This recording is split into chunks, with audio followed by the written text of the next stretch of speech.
Hello everyone, and welcome to this tutorial. In this video, we'll learn how to use HubSpot Smart Content for personalization step by step, helping you deliver the right message to the right audience in 2026. Let's get started. HubSpot Smart Content allows you to show different content to different visitors based on their data, behavior, or life cycle stage. This makes your marketing more relevant and increases engagement and conversions. First, log into your HubSpot account. Smart content can be used in emails, landing pages, website pages, and CTAs. Let's start with emails.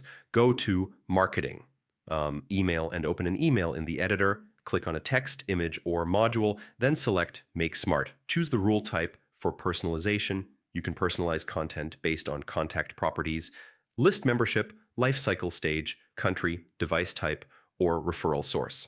Now, create different versions of the content. For example, show one message to new leads and a different message to existing customers. HubSpot will automatically display the correct version to each contact. Next, use smart content on landing pages or website pages. Open a page in the editor, select a module, and enable smart content. Set rules to show personalized headlines, images, or offers based on visitor data. Smart CTAs are also very powerful. Create CT as that change based on lifecycle stage, such as showing a demo offer to leads and an upgrade offer to customers. Always preview smart content before publishing. Use HubSpot's preview tools to test how content appears for different audience segments.